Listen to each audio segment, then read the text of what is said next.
ശബരിമലയിലെ അയ്യപ്പന്റെ പൊന്നുകെട്ടവർക്ക് ഇപ്പോൾ പേടി തുടങ്ങിയിരിക്കുന്നു. സ്വർണ്ണക്കൊള്ള കേസിൽ പ്രതിരോധത്തിലായ സർക്കാർ അന്വേഷണത്തിന്റെ കുന്തമന പ്രതിപക്ഷത്തിന്റെ നേരെ തിരിച്ച് രക്ഷപ്പെടാൻ നോക്കുന്നു.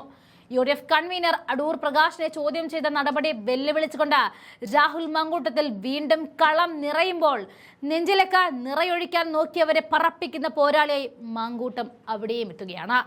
കേസിലെ പ്രതി ഉണ്ണികൃഷ്ണൻ പോറ്റിക്കൊപ്പം ഫോട്ടോ എടുത്തു എന്നതിന്റെ പേരിൽ നോട്ടീസ് അയക്കുന്ന അന്വേഷണ സംഘത്തിന്റെ നടപടി രാഷ്ട്രീയ പ്രേരിതമാണെന്ന് അടിവരയിടുന്ന അദ്ദേഹം ഉണ്ണികൃഷ്ണൻ പോറ്റിക്കൊപ്പം ഫോട്ടോ എടുത്തവരാണോ ഈ കേസിലെ പ്രതികൾ എന്ന ചോദ്യവും ചോദിക്കുകയാണ്. ഫോട്ടോ എടുത്തവർക്കൊക്കെ നോട്ടീസ് അയക്കാനാണ് SITയുടെ തീരുമാനമെങ്കിൽ ആദ്യം നോട്ടീസ് അയക്കേണ്ടത് ക്ലിഫ് ഹൗസിലേക്കാണെന്നും അദ്ദേഹം പരിഹസിക്കുകയാണ്. 2019 മുതലാണ് ശബരിമലയിൽ സ്വർണ്ണക്കൊള്ള നടന്നത് എന്ന് പറയപ്പെടുന്നു. അന്നു മുതൽ അടൂർ പ്രകാശ് പ്രതിപക്ഷ MP മാത്രമാണ്.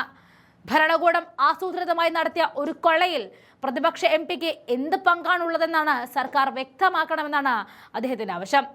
ഒരു പ്രതിപക്ഷ MPക്ക് പോലും സ്വർണ്ണക്കൊള്ള നടത്താൻ കഴിയുന്നത്ര കഴിവ് കെട്ടവരാണോ ഈ ഭരണകൂടമെന്നും രാഹുൽ മങ്കൂട്ടം തന്റെ ഫേസ്ബുക്ക് പോസ്റ്റിലൂടെ ചോദിക്കുകയാണ്.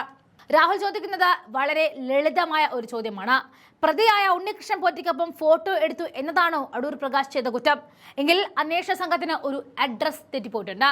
ഫോട്ടോ എടുത്തവർക്കൊക്കെ നോട്ടീസ് അയക്കാമെങ്കിൽ SIT വണ്ടി തിരിക്കേണ്ടത് മ്യൂസിയം പോലീസ് സ്റ്റേഷനിലേക്കല്ല, നേരെ ക്ലിഫ് ഹൗസിലേക്കാണ്.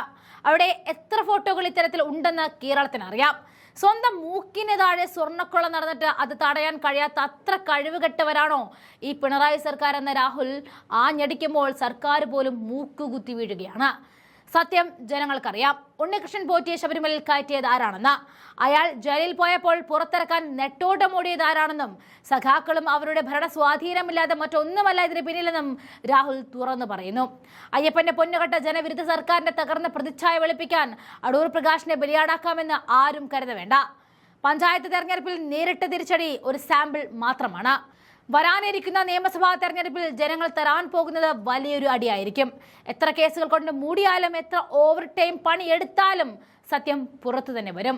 വീഴില്ല, തളരില്ല പ്രതിപക്ഷം. സ്വർണ്ണക്കൊള്ള നടത്തിയവരൊക്കെ പിടികൂടും വരെ ഈ പോരാട്ടം തുടരുമെന്നും ഉറപ്പിക്കുകയാണ്. അതേസമയം ചോദ്യം ചെയ്യലിനെ കുറിച്ചുള്ള നിർണായക വിവരങ്ങൾ അടൂർ പ്രകാശ് പുറത്തുവിട്ടിരുന്നു. ചോദ്യത്തിനൊക്കെ മറുപടി നൽകിയിട്ടുണ്ട്. തൃപ്തിയായോ ഇല്ലയെന്ന് ഇനി SIT പറയട്ടെ എന്നായിരുന്നു അടൂർ പ്രകാശ് പ്രതികരിച്ചത്.